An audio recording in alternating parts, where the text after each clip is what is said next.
Hello everyone, সবাই কেমন আছো? আশা করি সবাই অনেক ভালো আছো। আমিও ভালো আছি। আর আজকের টপিকটা তোমরা সবাই থাম্বনেল দেখে বুঝতে পেরেছো। হ্যাঁ, দেখো, এদেরকে যারা যারা চিনে থাকলে তারা অবশ্যই আমার ভিডিওতে কমেন্ট করে জানিও। আর এইটা হলো আমার দিদি, আমার পিসির মেয়ে আর তার মেয়ে। তারা যখন ভিডিও শ্যুট করছিল তখনই আমি তাদের ভিডিও শ্যুট করার কিছু আগের মুহূর্তগুলো তোমাদের সাথে শেয়ার করতে এসেছি। আর হ্যাঁ, তোমাদের কার কার বাড়ির কাছাকাছি অনেকটা পরিমাণে জল বৃষ্টি হয়ে চারিদিক ভিজে গেছে একটু কমেন্ট করে জানিও। কারণ দেখো, এদের বাড়িতে আসার পরে আমি এই প্রথমবার দেখো বাড়ির উঠোন পর্যন্ত জল চলে এসেছে। রাস্তা তাহলে কতটা জল, অনেক পর্যন্ত জল। আর তোমরা ভিডিওটা স্কিপ না করে পুরো ভিডিওটা শেষ পর্যন্ত অবশ্যই দেখতে থাকো। আর দেখো, এদের ভিডিও দেখে আমার খুব হাসিই পাচ্ছিল। সত্যি এরা কমেডি ভিডিও অনেকে ভালো করে। আর তোমরা যারা একে ভালোবেসে বাসা দিচ্ছ বা দাও বা যারা এখনও জানো না, তারা কিন্তু অবশ্যই এনার প্রোফাইলটাকে ঘুরে আসতে পারো আর এনাকে অনেক ভালোবাসা দিয়ে আসতে পারো। খুবই ভালো ভিডিও বানায়, খুব ভালো। আর দেখো, আর আমরা যাচ্ছিলাম মার্কেটে যাওয়ার পথে এতটা বৃষ্টি পরিমাণে চলে এসেছিলো, সেই কারণে আর যাওয়া তো হলো না।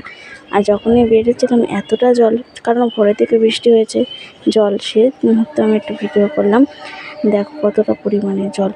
এই জলে নিজের পা পিছলবে না ভিডিও করব, কেউ ধরা ছিল না, তাই নিজের মতো করে যতটা বেড়ে করেছি। তোমরা কিন্তু স্কিপ না করে পুরো ভিডিও দেখতে থাকো। আর ভালো লাগলে অবশ্যই লাইক কমেন্ট পেজটাকে অবশ্যই ফলো করে রেখে দিও।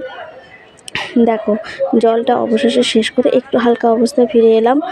আর দিদির বাড়িতে গিয়ে দেখাচ্ছি চারিদিকে প্রচণ্ড জল। আমার দিদি আসছে এই লাস্টে।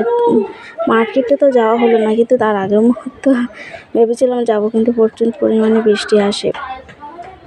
দেখো, আমরা পুরো রেডি হয়ে গিয়েছিলাম, রেডি হয়ে যেতে পারিনি। দেখো দিদি আসছে, কতটা পরিমাণে জল মারি আসতে হচ্ছে। আমি তো লেগিংস কুড়িয়ে নিয়েছিলাম। আর কাদের বাড়ির ওখানে এরকম অবস্থা হয়েছে একটু কমেন্ট করে আমাকে বলো। দেখো পিসে হাঁটছে, এই যে এই জায়গাগুলো পড়ে আছে, এইগুলো এতটা পরিমাণে জল, প্রচুর মশা। এই দেখো, আমরা যেতে বর্দি বাড়িতে ঢুকলাম, গিয়ে ওখান থেকে ঘুরে যাওয়ার কথা ছিল মার্কেটে, কিন্তু আমরা গেলাম না, কারণ অনেক পরিমাণে বৃষ্টি চলে এসেছে। আর গেলাম না। এখানে আগে থাকতো, ওরা একটু পাশে চলে গেছে। এখানে বর্দিরা আছে আর এই বর্দির মেয়ে। আর এই তো সাজগোজের বক্স। এই পর্যন্ত। ভালো লাগলে অবশ্যই লাইক করে যাবে। টাটা।